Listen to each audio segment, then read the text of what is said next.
My life's kinda been like a whirlwind tour of the world's kitchen, only with more passport stamps and less sanity. Name's Kira, fresh into the 3rd decade of my ride on this rock, and I've made a living out of breathing in the spices and dishing out the experience through my vlog. So it was just another steamy day in Thailand, with me elbow deep in noodles and peanuts, learning the ropes of an insane pad thai from this little old dude who could have been Yoda's culinary cousin. That's when this tall drink of water, Mark, stumbled into my life, literally. He tripped over a foldable chair trying to get a better look at the pan and nearly ended our romance before it started by nearly sending me headfirst into my own sizzle. "Whoa, sorry about that," he chuckled, hauling the chair out of the disaster zone. "Just trying to see how the magic happens." "You could say it's all in the wrist action," I said, giving the noodles a flamboyant toss.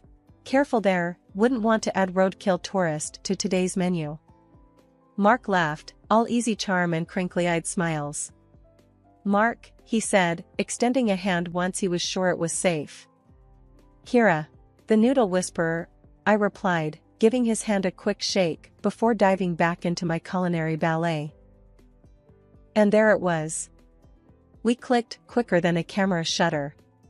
He was from the States, here to escape the office walls and spreadsheets, which, to me, sounded like a jailbreak from Adulting 101. We spent the week flitting between street food stalls and ancient temples, with him filming the chaos and me explaining the dance between tangy, sweet, spicy, and umami. When the week ended, we swapped digits. Said our "see you laters" 'cause goodbyes were for people who had less faith in cheap international texting plans. Months sped past like high-speed train rides, nights spent spilling our thoughts via texts that turned into calls that turned into video chats. Then one day, he just showed up at my doorstep with a ring and a question.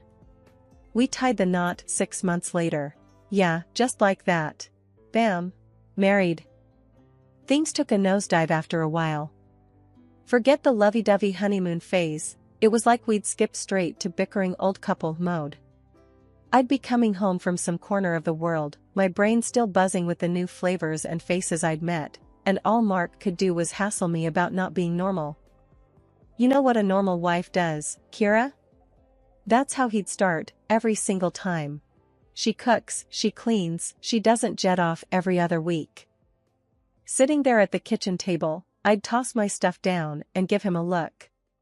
"Seriously, Mark? You think I just flit around for kicks? This is work. My work." To him, it was like my job was make-believe. "Work? You think filming some street food and yapping about it online is work? Get real. Get a proper job." Each word stung. "It pays, doesn't it?" I'd shoot back. But that was never enough. Once, I was up against a deadline, videos needed cutting, articles needed writing, and guess what? Mark barged into the office and dropped a bomb. "The house is a mess, Kira. When you gonna clean up?" I couldn't believe my ears. "You've got hands, Mark. Use 'em." Defying him only cranked his gears worse. "What, and let you loaf around editing videos all day? Is that what you call pulling your weight?" Freeloader. That's what he called me. In our own home. "I'm out there busting my tail to bring home the bacon," I told him, standing my ground. "And this freeloader you're talking to just paid off the last of your student loans with her hobby." But it was like talking to a brick wall. All he saw was a wife who wasn't fitting his mold, who wasn't, I don't know, June Cleaver or somebody. And the worst part? Instead of getting it through his thick skull that we were partners in this, he doubled down. "Why don't you make something of yourself, huh?" He'd sneer. "Get a job with a desk, something steady." "I am making something of myself," I shouted, slammed my laptop shut so hard I'm surprised it didn't break. "You think it's not a real job because I'm not miserable like you?" Normal was his favorite word. Bite to eat, 9 to 5, white picket fence, the whole boring shebang. Drove me nuts. But as for me, I wasn't about to let go of my passport or my dreams, no matter what he thought a wife should be. Beatrice, Mark's mom and my mother-in-law, was the kind of person whose idea of a surprise visit was her showing up in your living room ranting about something you did or didn't do. Living just a couple of streets away, she considered our house part of her daily walking route, which basically meant she'd drop by whenever she felt like it. So there I was one Tuesday, laptop open, trying to get some work done on my latest travel vlog. You could almost set your watch by Beatrice. Sure enough, like clockwork, the front door swings open, it's never locked for Beatrice, and there she was. "Working on your little videos again, huh?" Her voice dripped with disdain. She didn't even say hello. I sighed, trying not to look as interrupted as I felt. "Hey, Beatrice. Yeah, gotta keep on top of it." She tossed her oversized purse onto the couch and made herself comfortable. "You know, when I was your age, I was raising kids, keeping a spick-and-span house. Didn't have time for hobbies." Her words plucked at my already frayed nerves. "It's not a hobby, Beatrice. This is my job." Beatrice snorted as she peered over her glasses, which she only wore to make a point. "Call it what you want. When's the last time you cooked your husband a proper dinner? Or are you too busy working on these little trip films?" I bristled. She knew how to hit where it hurt. "Mark eats just fine. I don't hear him complaining." "Oh, he complains, all right. Just not to you." She smirked and picked at a non-existent speck of dust on her trousers. I wanted to scream. Instead, I shut my laptop, a little too hard, and stood up. "I'm right here, Beatrice. And I'm working. Bringing in money. Isn't that important too?" She huffed, getting up. "Well, if you won't listen to me, maybe you'll listen to the pastor. We're having dinner tonight, and he'll set you straight." I was dumbfounded. "Dinner? Tonight? Beatrice, I have deadlines." "Not anymore. You can put off your deadlines to save your marriage. I've seen the signs, Kira. It's now or never." Fuming, I barely managed to keep a civil tone. "Fine. But this is our life, not just mine or Mark's. Don't you forget that." Beatrice smirked, triumphant. "We'll see," she said, and plucked her purse up again. 6 o'clock. And wear something nice for a change. After the door clicked shut, the silence thudded in my ears like the after-ringing of a bell. So much for a quiet workday at home. Now I had to deal with a dinner ambush and a pastor mediating my marriage? Great, just great. Cooking had always been my kind of therapy, mixing flavors like I mixed colors on a canvas. But here came Beatrice, marching into my sanctuary like she owned the place, ready to burn it down with a single glance.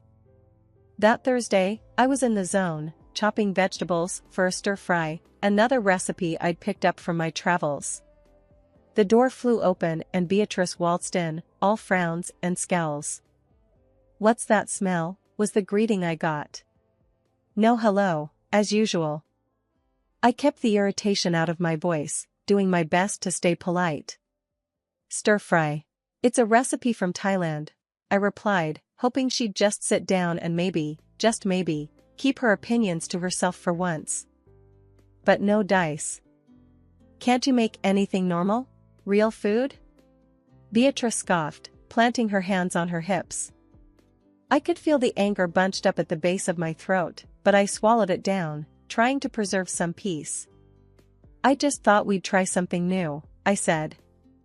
Mark poked at the food with a fork like he was testing if a piece of roadkill was ready to be scraped off the pavement. "New? I've seen better-looking garbage." "You tell her, Mark," Beatrice egged him on, her arms crossed over her chest. "Yeah, Kira, stick to what you know, which isn't much," he chuckled. His mom laughed along, slapping him playfully on the arm. I felt my cheeks burning up. This was too much, even for me. But before I could come up with anything to say, Beatrice grabbed the skillet from the stove. "Don't waste our time with this garbage," she hurled the contents of the skillet into the trash can.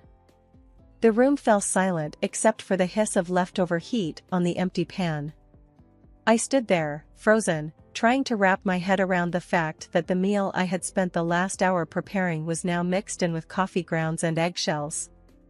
My effort to please, to do something different, felt foolish now. I looked at the trash, and I could feel every cruel word and snide remark they ever threw at me sticking to my skin. I couldn't even be mad anymore, it felt pointless. I started to clean up, my movements automatic. The kitchen felt colder now. I knew I should be angry, I should scream or cry or something to show them this wasn't okay. But instead, I just moved quietly, picking up the pieces of my failed attempt at dinner, at trying something, anything, to make this life I was living feel like it had a bit of me in it. The day had heated up more than the forecast said. It was Beatrice's birthday, and against my better judgment, I had gone and got her something special.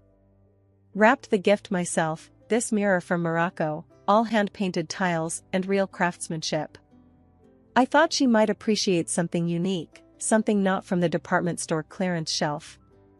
So what did you get her? Mark eyed me as he sprawled over the couch like some lazy cat. Something nice? I said, my hands tweaking the bow on the package, trying to smooth down my rising nerves. He chuckled. You're nice, and her nice ain't the same, Kira. We were in the dining room, this shrine to dark wood and silence, waiting for the queen herself to show up. I heard her before I saw her, that voice curdling the air. Mark, what's the hold-up? There's cake waiting. She swept in, her gaze fell on the gift, and she frowned. What's that? I handed over the package with a hopeful smile. Happy birthday, Beatrice. She looked at me like I was offering a dead rat. But she took it, shredded the paper, and held up the mirror. What in the world is this? I felt Mark's stare burning into my scalp. It's a mirror, handmade from Morocco. I thought it was beautiful, unique. Unique? She squawked, her face scrunching up. It's hideous. And before I could even blink, she slammed the thing onto the floor. Shattered glass skittered across the tiles like wicked ice. Mark didn't even flinch. Kira, what were you thinking? His voice was sharp enough to cut. I stared at the broken mirror, feeling something inside me splinter along with it. I'm sorry, I thought. She cut me off with a wave of her hand, turned to Mark. Tell your wife to stick to cash. Can't go wrong with money. I felt the shards of my patience giving away under my feet. I went to my purse, pulled out an envelope, last-minute insurance I knew I might need, and handed her 5 crisp $100 bills. Here, I said, trying to hide the trembling in my words. She snatched the cash hungrily. Well, that's more like it. Mark walked over, swept a piece of broken mirror with his shoe, looking at me like I was the mess he had to clean up. Next time, just ask me what to get her, he snapped. I dumped the shards into the bin, listening to them tinkle like a chandelier in a quake. A quieter, angrier part of me wished I could tell her exactly where she could stick her money, but instead, I quietly wrapped her cake slices, got through the day without another word. As the hours lurched by, the house filled with the laughter and chitter of guests, all of them ignoring the tense undercurrent that was me and them. I handed out drinks, laughed when expected, and played the part of the devoted wife and daughter-in-law. That evening I sat on the edge of the bathtub, staring at my reflection in the smaller, unbroken mirror there. If only I could buy something to fix what was broken inside, I thought. The silent room seemed to agree, and for a long time, it was the most understanding company I had. The wheels of my suitcase dragged a rhythmic clunking over the joints in the sidewalk as I walked up to my front door. I'd just gotten back from Greece. I was there for a shoot, for weeks of filming and a slice of freedom that I didn't know I was starving for until I tasted it. My keys seemed to jangle extra loud as I fitted them into the lock and swung the door open. What hit me wasn't the smell of the house or the stack of unopened mail. It was Beatrice, planted in the middle of the living room, bags piled at her feet like she'd just claimed a spot on the subway. I'm moving in, she declared, her voice brooking no argument. I felt my exhaustion evaporate into a tight ball of anxiety in my chest. What? Why? She eyed me like I was being thick on purpose. Rent's killing me, and since you're never around, it makes sense. I'll take the guest room. This was the worst kind of surprise, the kind that didn't bring any joy, just a heavy weight. I looked to Mark, seeking an ally, but his face was set in stone. Yeah, Kira, why the hell not? Makes sense to me, Mark said. I heard in his voice the finality of a door slamming shut. But, Mark, He cut me off with a sharp wave of his hand. Don't start. You've been freeloading off my space for years. The word stung, like rubbing alcohol on a fresh cut. That's when my hand dove into my bag, rummaging past the trinkets and memories of Greece until my fingers wrapped around the envelope, the one I kept tucked away for moments impossible to predict. I slapped the divorce papers on the coffee table between us. They seemed to hover for a second before landing, a soft sweep in the tense air. I want a divorce. For a moment, Mark just stared, and the only sound was Beatrice's slow inhale as if she was about to dive underwater. He picked up the papers, and I braced myself for yelling, for pleading, anything. But without saying a word, he scrawled his name across the bottom and tossed them back at me like they were a takeout menu he didn't want. Beatrice, her eyes gleaming like when she found $50 in a coat pocket, actually clapped. It's about time. I looked between the two of them, this pair that was supposed to be my family, and I felt nothing but the need to fill up my lungs. I didn't belong here, maybe I never did. With one last look at the shell of what used to be my life, I grabbed my suitcase. Where you going, Kira? Mark's voice was a dull blade, not cutting enough to hurt anymore. Anywhere but here. My voice came out steadier than I felt. There were no goodbyes, just the click of the door behind me, a soft punctuation mark on the end of a very long, very tiring sentence. It's strange how life can do a 180 when you're least expecting it. A few months since the divorce and life settled into a new kind of normal. My apartment might have been smaller than the house, but it was mine. I was in the middle of a tea brewing ritual that had become my new little evening piece when there was a knock at the door. I opened the door, and there they were, Mark and Beatrice. Like they'd just been out for a walk and decided to stop by. We saw your TV show, Mark said, shoving his hands into his pockets, a sheepish grin smeared across his face like a kid caught with his hand in the cookie jar. Beatrice just stood there, a forced smile stretching her lips tight. Yeah? I said, nursing my mug, not stepping aside to let them in. You watching TV together now? You're doing well, huh? Beatrice chimed in, peering over Mark's shoulder to get a look inside the apartment. I leaned against the door frame, taking a slow sip, feeling the heat of the tea and the situation. I suppose, I replied, the edge of a laugh bubbling beneath the surface. It wasn't just small talk they were after, I could smell it. These two never came without an agenda. Beatrice looked desperate, fidgeting with her purse strap, and Mark looked like he was about to try selling me a used car that was 2 steps away from the junkyard. They tried to butter me up with compliments, nodding at my tiny living room as if it was a palace, but I wasn't biting. Their tune changed rapidly when the buttering didn't work. Look, Kira. Mark's gaze darted around, avoiding mine. Things ain't been so great since you left. Financially, I mean. I raised an eyebrow. Is that right? And it's not just about money, Beatrice piped up.